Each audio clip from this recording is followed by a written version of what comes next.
Have you ever noticed that the strongest person in the room is usually the most tired? Not just physically, but emotionally, spiritually, quietly tired in a way that doesn't go away with rest. If you've always been the one who holds it all together, the one that others often lean on, the one who doesn't fall apart, at least not in public, this episode is for you. This space honors all paths of connection, healing, and family, grounding ourselves in sacred teachings as we are anchored in ancient roots, ready to rise from the soil of our past. I'm Irene Stupski, here to guide you through stories, insights, and spiritual practices that will help you heal and rediscover your true belonging. Welcome back to Angels, Adoption, and Ancestors, a spiritual insight and practices space of learning and discovery. My name is Irene Stupski. I am a certified spiritual life coach, and this is a space for connection and belonging with the angels who walk beside us, with family in all of its beautiful forms, and with the part of you that learned how to survive by being strong. If this conversation resonates at any point, take a moment to be sure to follow the show. And if someone comes to mind while you're listening, go ahead and give it a little share to them. As we share the episodes with others, we share our light in a beautiful way. And that's how these conversations reach the people who may need them most. Let's talk about the cost of being the strong one. Being strong is often praised. We're told that it's a good thing. Look at you. You're so strong. It's noble. It's something to be proud of. Go get them. But what we don't talk about enough is what strength quietly takes from us over time. Because strength, when it becomes your identity, doesn't always come from confidence. Often it comes from necessity. And from learning early on that falling apart wasn't an option. From realizing that being capable, reliable, or emotionally steady was how you stayed safe, loved, or needed. And when strength becomes a role instead of a choice, it slowly disconnects you from your own needs. I know this role intimately. And as someone who is adopted, I learned very early how to adapt to many situations, how to be okay, even when I wasn't, how to be grateful, even when I was unsure, and how to not ask for too much. I became the strong one without consciously choosing it, the one who could handle things, the one who didn't need help, the one that people came running to. The one who kept going, even when something inside me was quietly unraveling. And the outside world rewarded that.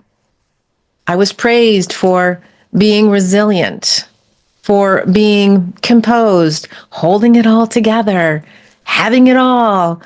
But what no one saw was how much energy it took to keep that mask in place. How exhausting it was to always be okay, even when I wasn't. And so many women that I speak with today carry the same exhaustion, not because they're weak, but because they've been strong for so long without the proper rest or support or permission to simply soften. And here's the part we need to say out loud.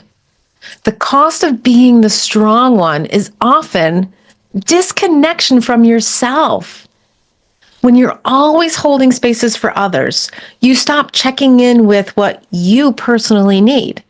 And when you're always the steady one, you don't feel safe falling apart, or you do it quietly where no one sees you. And when people expect you to be okay, you stop telling the truth, even to yourself. This strength becomes armor. And armor is heavy. And this is why so many strong women feel disconnected, numb, or quietly lonely.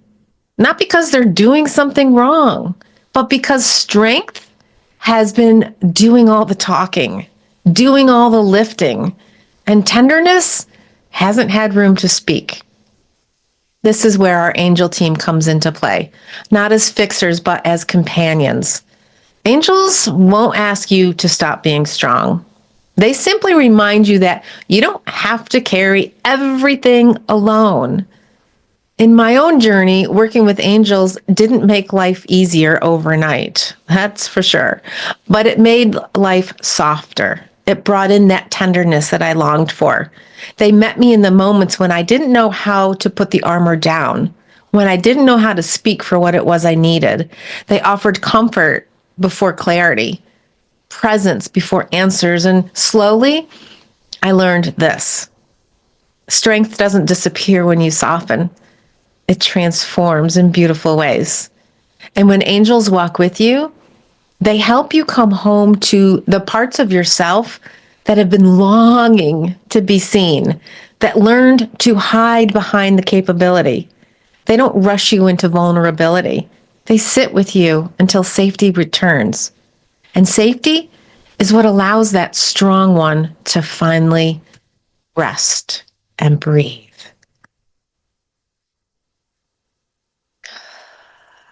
And if you've been the strong one for most of your life, I want to offer you a single question to sit with.